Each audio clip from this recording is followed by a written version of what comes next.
Resistencia al capitalismo, de López Arango, activista de la Fora.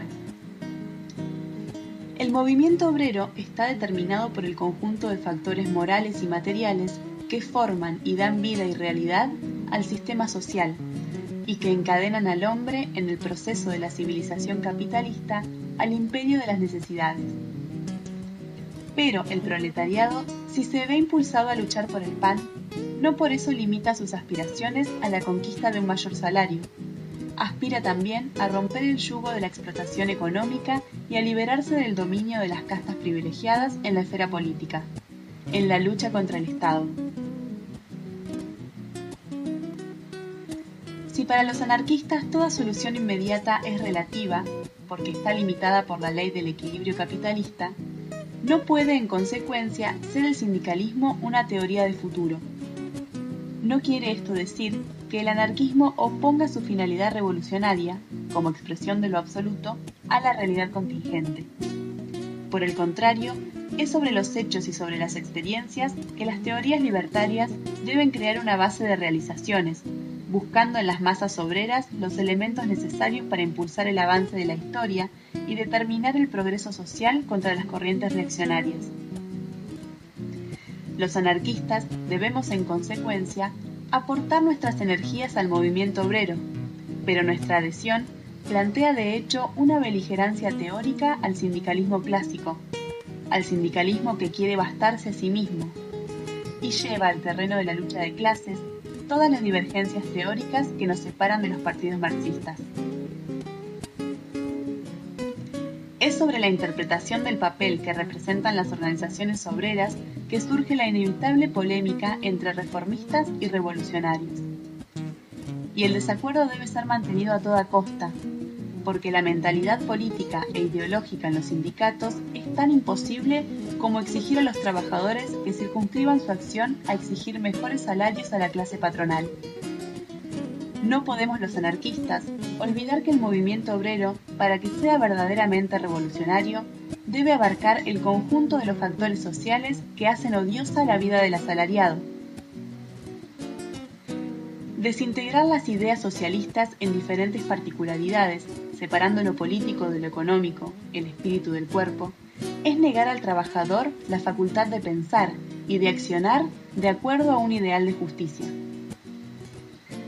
Por eso, queremos definir la trayectoria del anarquismo sobre la realidad inmediata, no como una línea paralela al proceso de la economía capitalista, sino como una potencia espiritual divergente, en constante rechazo de las construcciones sociales sujetas al fatalismo histórico, a las necesidades que determinan, según los teóricos marxistas, la continuidad del régimen capitalista. Todas las organizaciones proletarias han nacido de la necesidad de oponer una valla a la explotación del trabajo, al monopolio de las riquezas por una casta privilegiada, a las injusticias de los amos. Esa es la primera contingencia que explica la lucha de clases y también el fundamento dinámico del sindicalismo. Bastaría la acción defensiva del proletariado si solo se tratara de buscar una base de equilibrio al problema de las necesidades.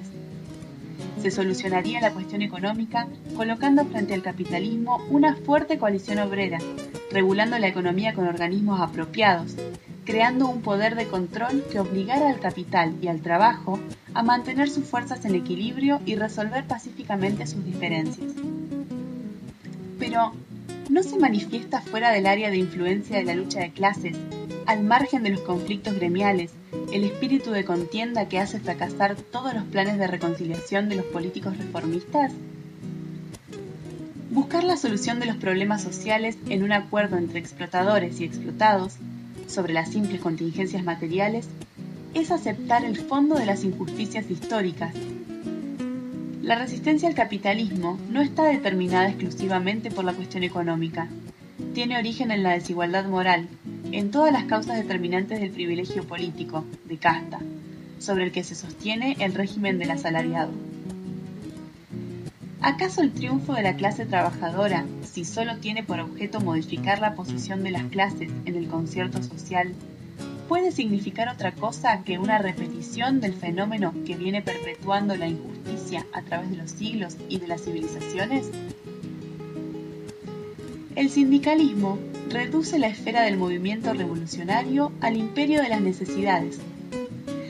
Por eso las corrientes autoritarias que propician la organización de los trabajadores sobre el terreno económico, que se esfuerzan en separar las ideas del sindicato, limitan la acción de la clase trabajadora a la defensa del salario, confinando a los partidos la tarea de ordenar la vida política de los pueblos en el Estado unitario. De esa conducta se deduce la posición prescindente del sindicalismo en lo que respecta a las ideologías que no se ajustan a la realidad inmediata. El materialismo histórico condena la propaganda revolucionaria que rompa el ritmo de la evolución capitalista, niega el esfuerzo del hombre que se rebela contra el medio social, que opone a la moral consagrada un nuevo principio ético, que trata de vivir su vida contradiciendo la ley de las conveniencias rutinarias.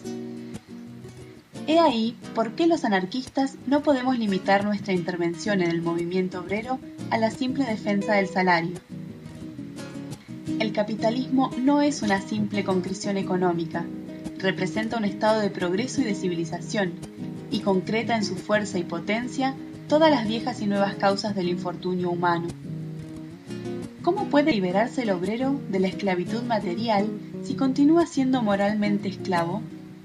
¿De qué manera pueden los pueblos llegar a realizar sus propios destinos si aceptan como una fatalidad todas las injusticias sociales y solo combaten algunos de los factores del mal originario?